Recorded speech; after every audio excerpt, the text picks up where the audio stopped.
Foi vereador em Manaus, deputado estadual no Amazonas e deputado federal. Presidiu a Comissão Especial da Reforma da Previdência e foi membro da Comissão Especial da PEC 45. Foi vice-presidente e presidente em exercício da Câmara dos Deputados e do Congresso Nacional. Meu muito obrigado por ter aceito nosso convite, Marcelo Ramos. Bacana, obrigado, Reginaldo. Uma alegria estar aqui com vocês, poder falar com o teu público aí que te acompanha. Vamos iniciar a nossa entrevista de hoje fazendo uma pergunta para o senhor. Como é que o senhor avalia o atual cenário político atual, tanto local, estadual como nacional? Olha, eu acho que o Brasil ele segue muito polarizado entre Lula e Bolsonaro. Mas hoje você tem o presidente Lula focado numa agenda que é a agenda de governo, é a agenda de país. Portanto, o presidente Lula focado em enfrentar a questão da inflação de alimentos, geração de emprego, novos acordos comerciais, como ele fez agora no Japão e no Vietnã, onde está em viagem internacional, crescimento da indústria, coisas que efetivamente importam na vida do povo brasileiro. E o presidente Bolsonaro, o ex-presidente Bolsonaro, muito refém dessa pauta da anistia.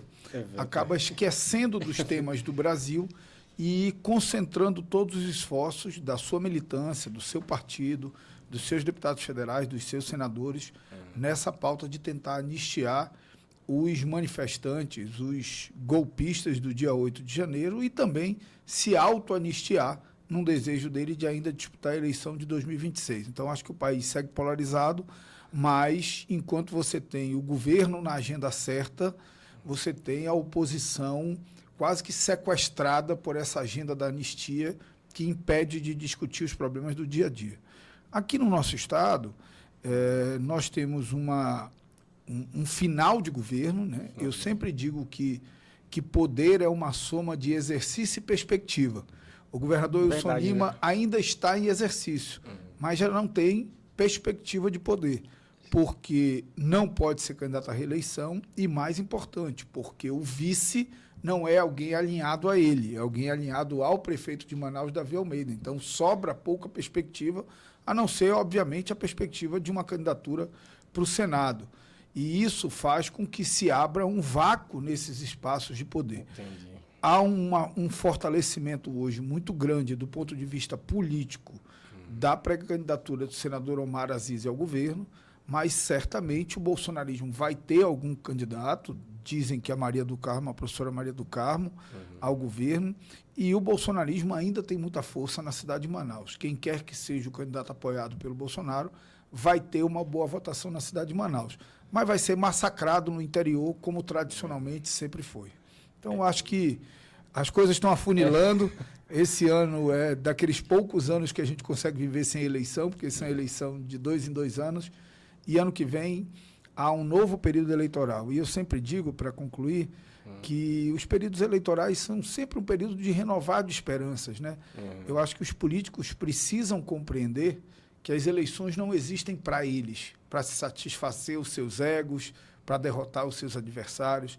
A política existe, as eleições existem para renovar as esperanças das pessoas, para que os políticos tenham oportunidade de falar o que pensam sobre a cidade, sobre o Estado, sobre o país, falar como superar as dificuldades do dia a dia da vida das pessoas. Infelizmente, nos últimos tempos, a política tem abandonado isso, mas eu acho que é hora de resgatar a centralidade da vida do povo na política e na eleição. É verdade, correto. Fale um pouco agora sobre o senhor, sua formação, seu início na política. O senhor é manauara mesmo? Eu sou manauara, meu pai faleceu muito cedo, meu pai faleceu quando eu tinha 12 anos, ele teve um infarto fulminante jogando futebol com 39 anos, e minha mãe é de Manaus.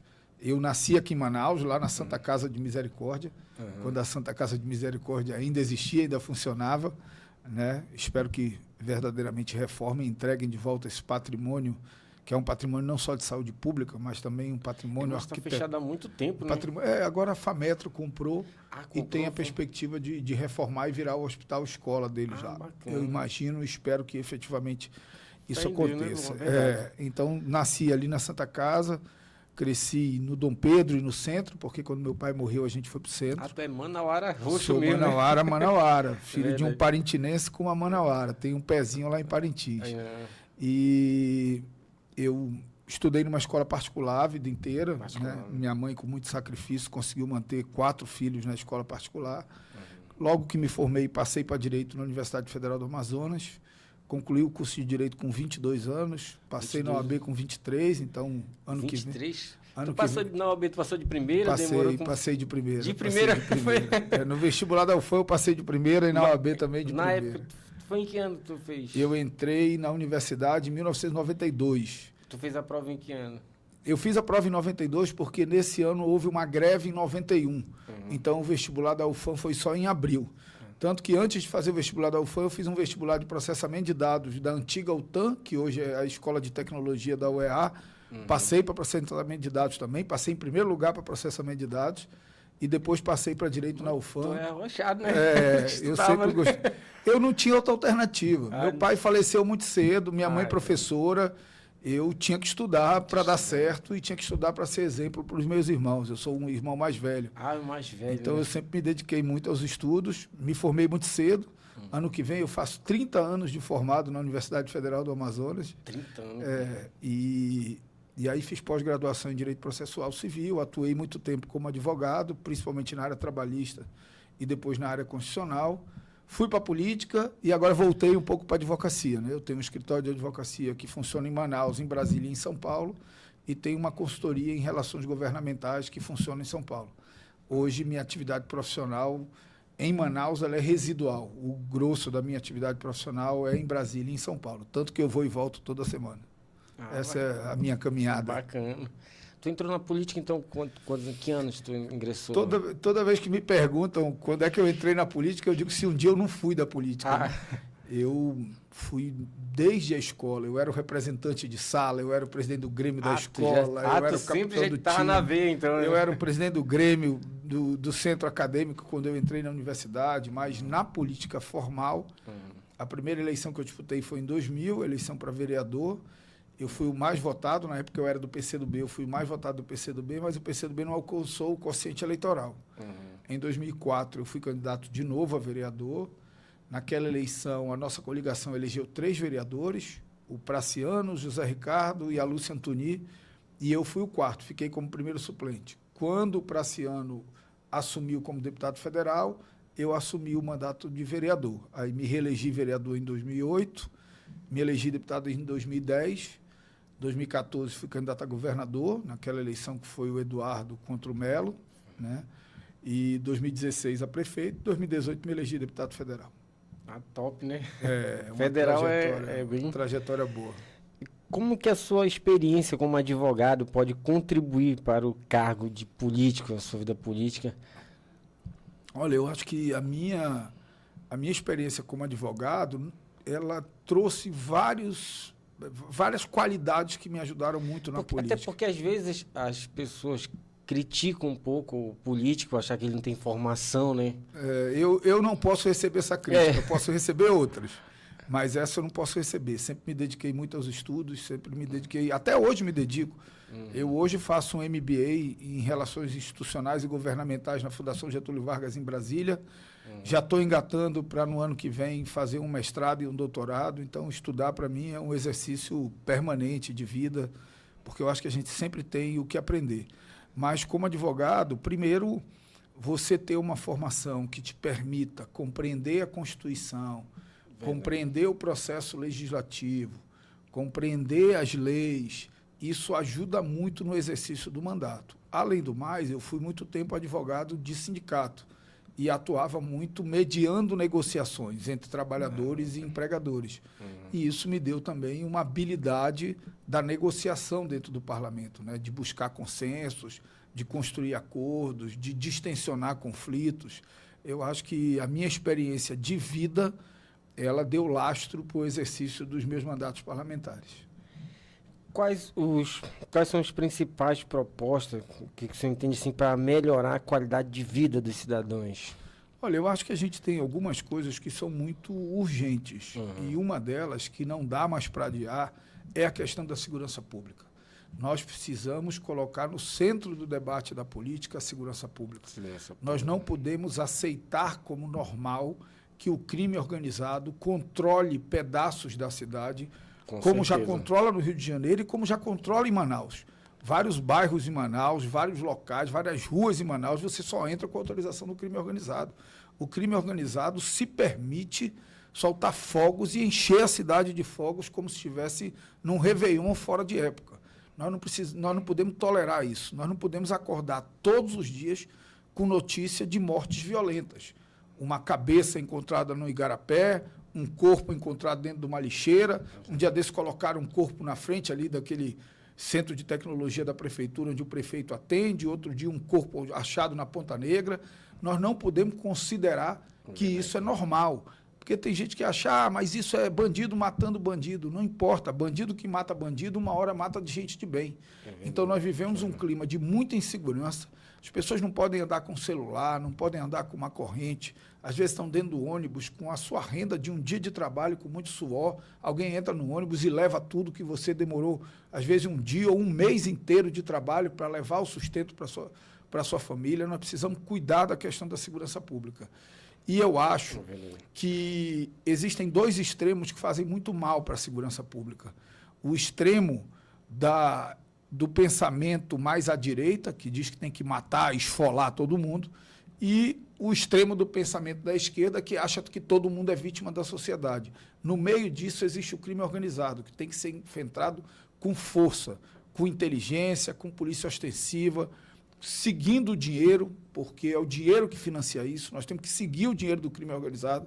O dinheiro do crime organizado está muito infiltrado em atividades falsamente legais, e essas atividades precisam ser combatidas, e nós precisamos parar de tolerar socialmente o crime organizado. Não dá para quem é do tráfico, quem é da contravenção, quem é da ilegalidade, está participando de converscote com quem é da política. Não, é cada um no seu lugar. Bandido tem que ser tratado como bandido. E eu acredito que essa ideia de que todo mundo é vítima da sociedade, ela não é a ideia mais correta. Nós temos que recuperar quem pode ser recuperado, mas nós temos que ser duros e firmes com aqueles que escolheram o crime como meio de vida. O crime organizado não é uma vítima da sociedade. O crime organizado é gente que escolheu o crime como meio de vida. E essa gente nós temos que combater com a mais absoluta firmeza. Eu sempre digo que você olha aquelas imagens no morro do Rio de Janeiro, o cidadão portando um fuzil. Eu fico imaginando como é que você aborda alguém que está portando um fuzil. Você vai lá, leva uma algema e diz, amigo, dá para tu soltar o teu fuzil que eu vou te algemar? Não, pô. Quem está portando um fuzil é um criminoso pronto para atirar em alguém. Portanto, a abordagem, a ação da polícia tem que ser uma ação firme, agressiva e proporcional a quem está portando um fuzil. Não vai ser pedido, por favor, larga o fuzil para eu te algemar, que nós vamos resolver o problema desse tipo de criminoso. Verdade. Estou entrando nesse assunto, uma coisa que é muito polêmica, né? Em relação à câmera, né? Policial portar a câmera. Eu acho assim, pro cidadão do dia a dia, realmente isso é muito bom, mas para o combate ao crime organizado, colocar a câmera, Eu acho que é uma grande bobagem o policial ser contra a câmera. A câmera não é só um mecanismo de proteção do cidadão, ela é, acima de tudo, um mecanismo de proteção do policial. Porque o policial, se a ação dele for proporcional, ele nunca vai ter problema. Ele nunca vai ter problema. Quem vai ter problema? O policial que tortura, o policial que já imobilizou o bandido e ainda assim atira. Esse vai ter problema. Agora, o policial que responde tiro com tiro, o policial que responde um traficante armado com fuzil, com bala, esse vai ser protegido. Porque a câmera vai dar a prova de que a reação dele foi proporcional. Então, a câmera não é um instrumento só de proteção do cidadão. Ela é, acima de tudo, um instrumento de proteção do bom policial. Verdade mesmo. É porque é um pouco polêmico essa questão. Tem policial que não gosta de usar. Agora, o policial que não gosta de usar é o policial que age fora da lei. E eu não estou falando do policial bonzinho, não, porque eu acho que policial tem que ser duro. Meteu bala, tem que meter bala de volta. Está armado com fuzil, tem que ir para cima com o fuzil de volta. Agora, não dá é para você imobilizar humilhante e depois disso torturar ou balear. Aí, quem faz isso é o policial que se iguala ao bandido, porque ele também age fora da lei. Mas isso é a exceção da nossa polícia. Nós precisamos valorizar o bom policial e, para o bom policial, trabalhar com uma câmera é um instrumento de segurança para que depois ele não seja acusado de que tentou extorquir, de que reagiu desproporcionalmente, de que torturou. Não, está lá tudo filmado. O bom policial não tem medo de câmera. Verdade. Sobre a saúde pública, qual a sua opinião sobre a saúde pública, tanto do nosso município, estado? Olha, nós vivemos uma crise grave de saúde pública no estado do Amazonas e na cidade de Manaus. Quando você pega Manaus, e eu discuti isso muito nessa última eleição que eu fui candidato a prefeito,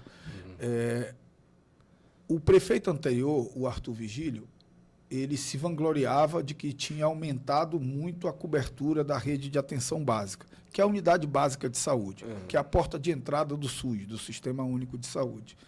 E depois o atual prefeito diz que saiu de 40% para 80%. O que ele não diz é que mudaram os critérios do Ministério da Saúde na época do governo Bolsonaro. Uma casinha de saúde da família que atendia 1.000 famílias, passou a atender 4.000 famílias. Então, não é que aumentou a rede, é que a mesma casinha passou a atender mais gente. Isso precarizou o serviço. Filas de madrugada, dificuldade de atendimento com o médico. Quando a gente tem uma crise na atenção básica, a gente tem muitos doentes crônicos que agudizam. Porque se um diabético, se um hipertenso, ele tem a visita do médico da família na casa dele, ele recebe o medicamento dele de uso contínuo, ele não agudiza, ele não vai infartar, ele não vai virar renal crônico. Então, aquele atendimento é mais barato para o Estado e menos sofrido para ele. A hora que ele não recebe esse benefício, que ele não tem a visita do médico da família, ele é um doente crônico agudizado. Aí ele infarta, ele vai para um hospital de média e alta complexidade do Estado. O Amazonas tem um outro problema sério, que é a concentração de toda a média e alta complexidade na cidade de Manaus. Tirando Manaus, só tem uma cidade que tem UTI no interior, que é Parintins. Inclusive UTIs construídas com recursos de emendas de minha autoria destinadas para isso. Destinei emendas também para fazer UTI em Tabatinga e Humaitá, e os prefeitos receberam dinheiro e não fizeram as UTIs. Mas o prefeito de Parintins fez as UTIs. Nós precisamos descentralizar a média e alta complexidade. Quer dizer, UTI só tem na... Manaus e Parintins. Então eu tô um pouco... tem todo o pessoal que precisa passar por Todo mundo que precisa de UTI tem que ser deslocado do interior para Manaus. Hoje não. Parintins consegue atender. Parintins, Inhamundá, Barreirinha, Boa Vista do Ramos, os municípios ali próximos. Todos os outros, se um cidadão tiver um problema de saúde um pouco mais grave em Atalaia do Norte, que fica lá na fronteira Brasil, Colômbia e Peru, tem que trazê-lo para Manaus, porque lá não tem onde atender. E nem em Tabatinga, que é o centro mais próximo. É um sofrimento, né? É um sofrimento e um custo enorme. Custo enorme. Estamos falando de um paciente que agrava em Irunepé, ele tem que vir para Manaus. Um paciente que agrava em São Gabriel da Cachoeira, ele tem que vir para Manaus. Então, é um absurdo. Nós precisamos, pelo menos nas cidades polos do interior, ter UTIs que possam atender os municípios do entorno e ter média e alta complexidade. Nem que seja com telemedicina. Hoje nós temos tecnologia para isso. Com telemedicina, com mutirões de saúde. Nós temos pessoas no interior do Amazonas perdendo a visão por conta da catarata, que é uma cirurgia simples.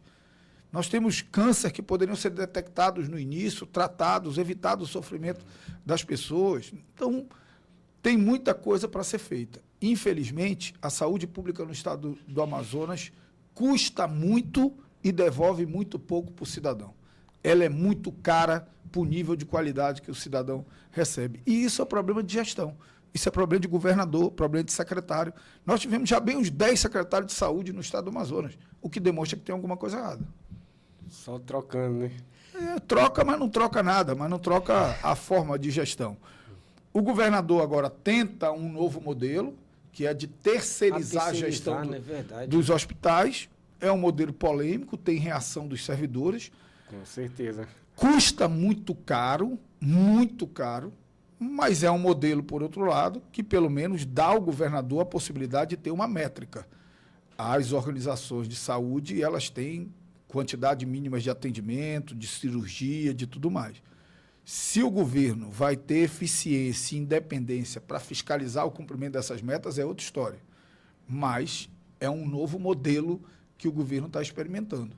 Custa muito caro, os processos de escolha das OS não são transparentes como deveriam ser, mas é uma tentativa de dar uma resposta para essa crise de saúde pública na média e alta complexidade, que é muito profunda. Verdade.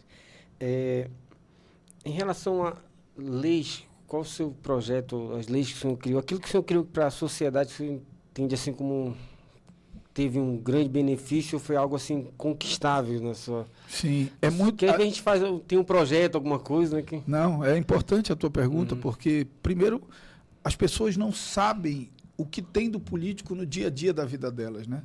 E a gente geralmente só procura... para bater, para criticar e tudo mais. Mas, olha, eu tenho algumas coisas que eu carrego com muito orgulho. A primeira database de servidor público do Brasil, ou seja, a Constituição sempre disse que o servidor público tinha direito a reajuste geral anual, tinha direito a uma revisão salarial todo ano, mas nunca foi regulamentado. A primeira categoria que teve a regulamentação desse direito foi os trabalhadores da saúde do estado do Amazonas, numa emenda minha quando eu era vereador.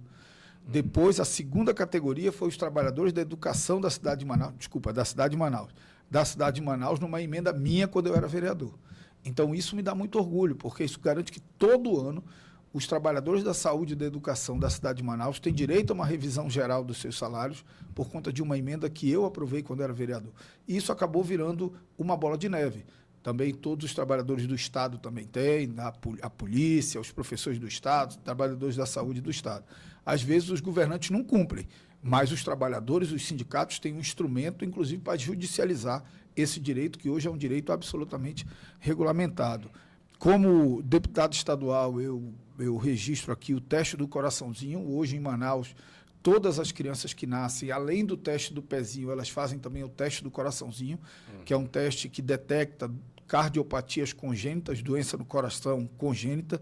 Isso tem salvado muitas crianças. Certeza. Foi um projeto de lei também de minha autoria. E, como deputado federal, eu destaco a primeira lei que eu aprovei como deputado federal, que foi o regime especial tributário do Minha Casa Minha Vida. Se foi entregue o Manauara 2, o Manauara 3, se o governo está entregando uma série de unidades habitacionais de moradia popular, se agora a prefeitura vai entregar também uma série de unidades de moradia popular, foi porque lá no ano de 2019, no meu primeiro ano de deputado federal, eu aprovei um projeto de lei que estabelece um regime especial tributário por Minha Casa Minha Vida. Então, essas unidades habitacionais da faixa 0, que é aquela unidade que o cidadão recebe sem pagar nada, como Viver Melhor, da faixa 1, que ele paga só uma taxinha, da faixa 1,5, que ele paga só a taxinha, tem um regime tributário diferenciado por conta de uma lei minha. E o Manauara 2, por exemplo, ele só foi inaugurado porque eu aprovei esse regime especial tributário, senão a obra teria ficado inviável. Então, são coisas que me orgulham muito nessa minha caminhada, nessa minha trajetória de vida pública. Que bom. Hoje, o senhor é de que partido e como é que é a sua relação no partido? Olha, hoje eu sou do PT, eu não sou... É do PT ainda, né? Eu não sou um petista tradicional, né? Eu tenho uma visão um pouco mais liberal de economia, que, vez por outra, diverge um pouquinho das posições mais ortodoxas do PT, mas eu tenho uma relação de confiança com o presidente Lula, gosto do presidente Lula, gosto da forma dele governar o Brasil, e ele me fez um pedido no meio do ano passado para que eu me filiasse ao PT para ser candidato a prefeito, e no PT eu estou a pedido do presidente Lula. Ano que vem provavelmente vai ser essa possibilidade, então, senhor... Eu ainda não decidi o que eu vou fazer, Reginaldo. Assim, como eu te disse, a minha vida, hoje, a minha vida profissional ela é praticamente toda em São Paulo e em Brasília. Eu passo em Manaus os finais de semana. Eu viajo toda madrugada de domingo para segunda e volto toda quinta de manhã. Então, eu fico aqui sexta, sábado, domingo. Eu preciso reprogramar a minha vida para conseguir disputar uma eleição com viabilidade. É uma conversa que eu ainda vou ter com o presidente Lula, que eu ainda vou ter com a direção do partido aqui, do PT, e também com o senador Omar, que quem preside aqui o partido é o... Deputado Sinésio. Deputado Sinésio, né? Deputado Sinésio. A gente tem feito um esforço grande de unir o partido aqui. Dia desses eu fiz uma reunião com o deputado Sinésio, com o Valdemir Santana e com o ex-vereador Sassá, que são os três que têm a maioria dos votos dos filiados do partido, porque o PT tem um método diferente, ele faz eleição direta para a escolha de seus presidentes, os filiados votam, é o único partido que faz isso, todos os filiados podem votar, e a maioria dos filiados são ligados a essas três figuras. E eu tenho alertado os três, e também o vereador Zé Ricardo, de que nós precisamos, independente das disputas internas no partido, ter um partido unido em torno de um projeto político eleitoral que reverta a derrota que o presidente Lula teve em Manaus na eleição de 2024, na eleição de 2022, que reverta a situação de 2022, que o PT não fez o quociente eleitoral para deputado federal, nós precisamos ter uma chapa que faça deputado federal e que fortaleça a nossa chapa de deputado estadual para que a gente possa fazer mais de um deputado estadual. Eu acho que é um projeto absolutamente possível, mas para isso é preciso unidade partidária. Eu vi muita maturidade do deputado Sinésio, do Valdemir Santana, do ex-vereador Sassá, no sentido de não, vamos caminhar juntos para a gente fortalecer o nosso partido, independente das nossas diferenças. E eu espero que esse processo que o PT vai viver agora, que é o processo que chama PED, né? Que é um processo de consulta dos filiados, que culmina lá no início de julho, que ele seja um momento de mobilização e fortalecimento do partido. Excelente. Outra coisa também, sobre qual a sua filosofia de política e como ela reflete na sua proposta de trabalho?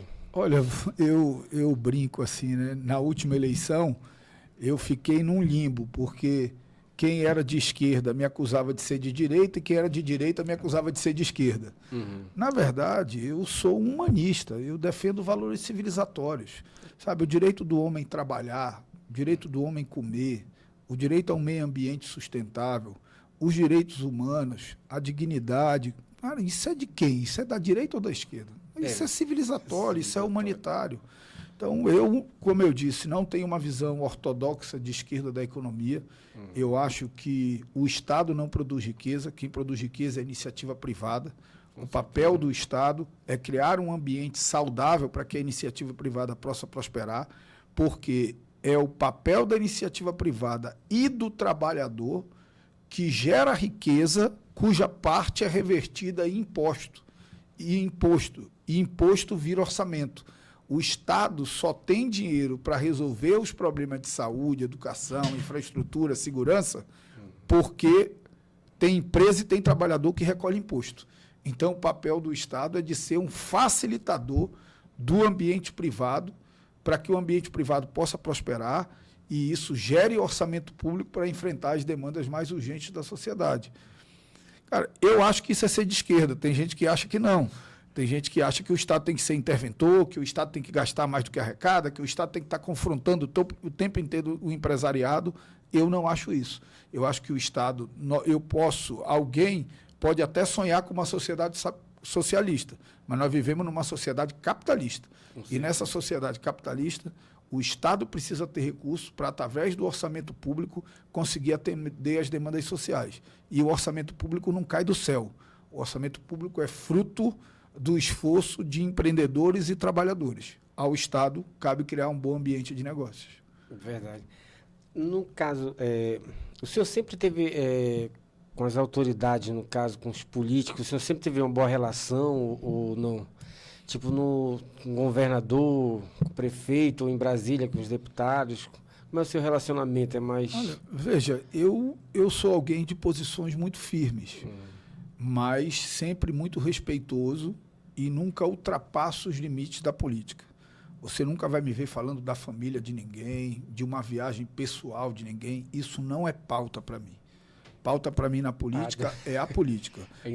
Você vai me ver criticando que a saúde está ruim, criticando que a segurança pública está ruim, cobrando que melhore o transporte coletivo. Eu acho que esse é o ambiente da política. Eu não pulo o muro da casa de ninguém. Isso faz com que, independente de eu ser... E também não vai correr o risco de levar uma cadeirada. Independente de eu não estar alinhado politicamente, eu tenho respeito de todo mundo. Eu converso bem com o governador, converso bem com o prefeito, tenho respeito dos 8 deputados federais, dos 3 senadores. O senador Omar é meu fraterno amigo. O senador Eduardo me trata com mais absoluto respeito. O senador Plínio, eu tenho profundas diferenças da forma dele de ver o mundo, mas também nunca o desrespeitei. O confronto nas ideias, e acho que isso é legítimo e natural da democracia. Então, eu tenho relação boa com todo mundo. Quem eu tive uma relação um pouco mais tensa num período foi o ex-presidente Bolsonaro, quando eu era vice-presidente da Câmara. Ele cometeu um ato de profunda deslealdade comigo, que foi me acusar de algo que o líder dele pediu para fazer, e eu fiz como presidente da Câmara, a pedido do líder dele, e que depois ele tentou me culpar para livrar a cara dos filhos. Isso me magoou muito e acabou criando uma animosidade aí entre mim e ele, mas também já passou, até porque ele hoje é uma figura secundária, perdeu a eleição para presidente, muito provavelmente vai ser preso e ainda mobiliza uma parcela importante da sociedade, mas eu também não tenho nenhuma animosidade pessoal em relação a ele. Tenho restrições à forma dele de pensar, de ver o mundo e de fazer política, mas ele tem direito, quem concorda com ele tem o direito de concordar com ele. Eu acho que isso faz parte da democracia. Inclusive, a minha crítica a ele é muito nesse sentido, de que ele precisa aprender a respeitar quem pensa diferente dele, porque na democracia as pessoas têm o direito de pensar diferente, e ainda bem que pensam. Verdade, né? Nem todo mundo pensa igual. Vamos tocar numa outra situação. Como é que o senhor lidar com as críticas, né? Porque hoje em dia, queira ou não, como político, acabou de falar questão que às vezes entra na vida pessoal. Como é que o senhor lidar com essas críticas, tanto pela internet como pessoal? Porque hoje em dia as pessoas, elas assim, não sabem diferenciar, né? O senhor é político, então, aonde o senhor estiver... Como é que você lidar com essas, tipo, na internet, seu bloqueio, como é que é a sua relação nesse sentido? A internet, as redes sociais, elas deram voz a quem não tinha voz. E elas deram às pessoas o direito de atacar as outras escondidas, né? É aquela história, o cara grita lá, filho daquilo, e sai correndo, no escuro. Na internet ele pode fazer isso. Na vida real, não. Na vida real, você tem que enfrentar.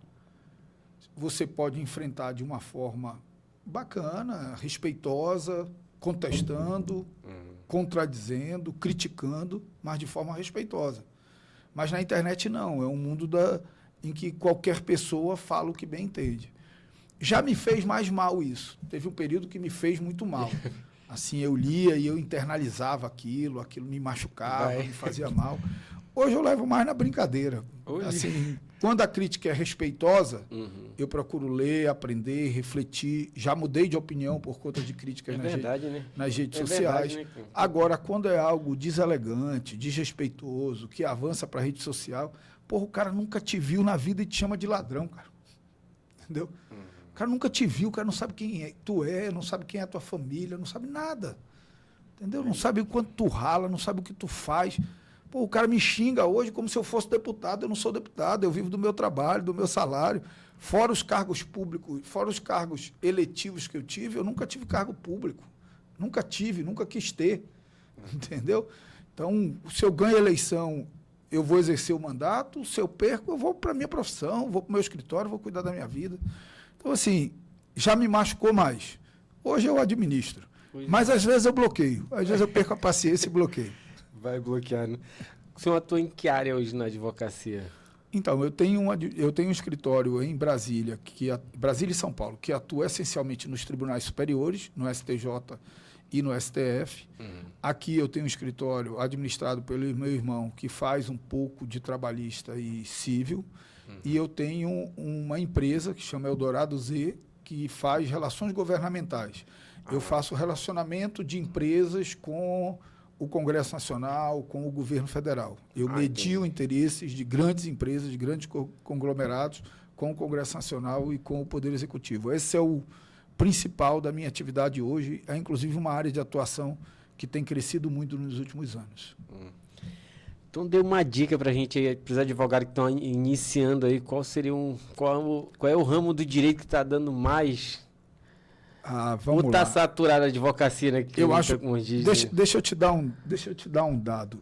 Um dia desse eu estava vendo, eu não lembro que ano que começou a ter o registro na OAB. Eu não lembro. Mas eu Eu passei na OAB em 1996. 90, Em 1996. Qual é a sua idade, desculpa? Eu tenho 51 anos e vou fazer 52. Tu falou 50, você era mais velho, né? Ah, tá. Em 1996, o número da minha OAB é 2.831.